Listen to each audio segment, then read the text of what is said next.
Hello BSc nursing students, welcome back to my channel. तो बहुत सारे जो भी स्टूडेंट्स हैं उनका कॉलेज ऑलरेडी स्टार्ट हो चुका होगा और स्टूडेंट ने मुझे कमेंट किया कि दीदी जो भी हमारे फर्स्ट ईयर में रिटन असाइनमेंट है या जो भी हमारे माइक्रो टीचिंग वगैरह होता है वो हमें कंप्लीट करना ज़रूरी होता है या नहीं। तो आज के इस वीडियो में हम यही जानेंगे कि आपके जो भी असाइनमेंट है उनका जो भी आपकी यूनिवर्सिटी की एग्ज़ाम है उसमें क्या रोल है। तो जो भी आपका फर्स्ट ईयर है उसमें आपको डिफरेंट डिफरेंट सब्जेक्ट्स होते हैं, anatomy, physiology, sociology, psychology, nursing foundation, English, और इन सारे सब्जेक्ट्स के आपको डिफरेंट डिफरेंट असाइनमेंट होते हैं। मतलब आपको अगर हम बात करें तो माइक्रो टीचिंग आपको एक होती है, बहुत सारे कॉलेज में माइक्रो टीचिंग जो होती है मतलब इंडिविजुअल आईपी, इंडिविजुअल प्रेजेंटेशन एक ही होता है। रिटन असाइनमेंट आपको 2 लिखने पड़ते हैं उसके बाद, और रिटन असाइनमेंट माइक्रो टीचिंग ये जो भी है वो आपको पर सब्जेक्ट लिखना पड़ता है। मतलब अगर हम बात करें सोशियोलॉजी, तो सोशियोलॉजी इस सब्जेक्ट के लिए आपको माइक्रो टीचिंग लिखना पड़ेगा, रिटन असाइनमेंट 2 लिखने पड़ेंगे। उसके बाद seminar, group project, case presentation या केस स्टडी, मतलब उस सेमेस्टर में जो भी आपका क्लिनिकल सब्जेक्ट है उसके अकॉर्डिंग आपको केस प्रेजेंटेशन और केस स्टडी लिखना पड़ता है। तो अगर हम बात करें तो हर सब्जेक्ट के अकॉर्डिंग आपको micro teaching, written assignment 2, seminar, group project ये सब कुछ लिखना पड़ता है। तो स्टूडेंट ने कहा कि ये सब कुछ लिखना ज़रूरी होता है कि नहीं। तो अगर हम बात करें माइक्रो टीचिंग की तो उसमें आपको माइक्रो टीचिंग उसका इंट्रोडक्शन, ऑब्जेक्टिव, जो भी आपका एविएट्स जो भी आप यूज़ कर रहे हैं, चार्ट्स, फ्लैश कार्ड जो भी आप यूज़ कर रहे हैं उसका 1 या 2 मार्क्स होता है। स्टैटिस्टिकल डेटा, उसके बाद समरी, कंक्लूजन, बिब्लियोग्राफी, इन सब को मिला के आपके मार्क्स होते हैं। अगर हम बात करें माइक्रो टीचिंग की तो माइक्रो टीचिंग आपका जो 12 मार्क्स का होता है। रिटन असाइनमेंट आपके सारे 10 मार्क के होते हैं, 10 मार्क के रिटन असाइनमेंट होते हैं।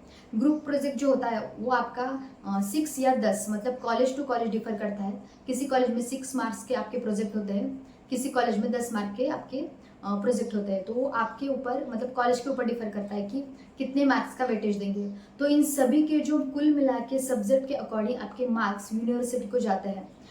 तो ये completely student to student differ करता है। अगर किसी स्टूडेंट ने बहुत अच्छे से सारे रिटन असाइनमेंट लिखे हैं तो उनको अच्छे से मार्क्स मिलेंगे और उनके जो भी इंटरनल असेसमेंट के मार्क्स है वो यूनिवर्सिटी को अच्छे जाएंगे। लेकिन कोई कोई स्टूडेंट होता है उनको लगता है कि अगर हम रिटन असाइनमेंट नहीं भी लिखेंगे तो भी चलेगा। तो ये कम्प्लीटली आप लोगों का भ्रम होता है। अभी बहुत सारे जो हमारे बीएससी नर्सिंग के कॉलेजेस है वो काफ़ी स्ट्रिक्ट हो गए हैं। सबको सब कुछ जो भी रिटन असाइनमेंट, जो भी आपका रिटन पार्ट है वो कंप्लीट करना ही पड़ता है। तो इसीलिए शुरू से ही आप ये ध्यान में रखिएगा कि आप जितने भी आपके असाइनमेंट है या प्रेजेंटेशन है वो आप बेस्ट दीजिएगा। और जो भी आपके असाइनमेंट है कैसे लिखने हैं उसका जो भी फॉर्मेट है वो मैं अपने नेक्स्ट वीडियो में आपको बताने वाली हूँ। तो इसीलिए आपको चैनल को सब्सक्राइब करना है और बेल नोटिफिकेशन को ऑन रखना है। और उस जो भी आपका प्रेजेंटेशन है या माइक्रो टीचिंग है उसमें आपको एविएट्स जो भी यूज़ करने पड़ते हैं उसके ऊपर भी मेरा एक स्पेशल वीडियो आने वाला है जिसमें मैं आपको डिफरेंट डिफरेंट वैरायटी ऑफ एविएट्स बताने वाली हूँ कि आपको कैसे एविएट्स बनाने होते हैं और कैसे आप इजीली एविएट्स से मार्क्स गेन कर सकते हो। क्योंकि जो भी आपके आप असाइनमेंट में चार्ट्स यूज़ करेंगे, फ्लैश कार्ड यूज़ करेंगे, उसके भी मार्क्स होते हैं, आपको 1 या 2 मार्क्स होते हैं। माइक्रो टीचिंग इस वर्ड से ही आप उसका मीनिंग समझ सकते हैं। मतलब आपको 5 या 7 मिनट में ही आपकी जो भी टीचिंग है वो कंप्लीट करनी है। और माइक्रो टीचिंग में आपको उस पर्टिकुलर जो भी टॉपिक आपको मिला है उस टॉपिक का पूरा नॉलेज होना चाहिए, क्योंकि उस टॉपिक को खाली अच्छे से लिखने से आपको मार्क्स नहीं मिलेंगे।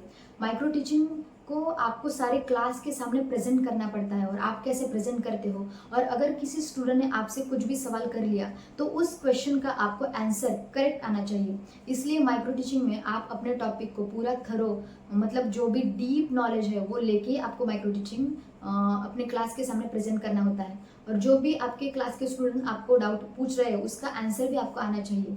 तो क्लास का जो भी इन्रोलमेंट है वो भी आपके माइक्रो टीचिंग में उसके भी मार्क्स ऐड होते हैं।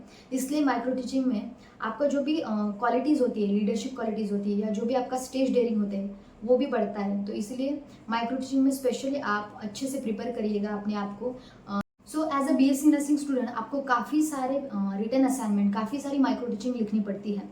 और इन सारी माइक्रो टीचिंग रिटन असाइनमेंट के जो भी मार्क्स है वो आपके यूनिवर्सिटी के मार्क्स में ऐड हो जाते हैं। इंटरनल मार्क्स मिला के आपके मार्क्स यूनिवर्सिटी को भेजे जाते हैं। तो इसीलिए आपको अच्छे से सारा जो भी रिटन कंटेंट है वो लिखना पड़ता है।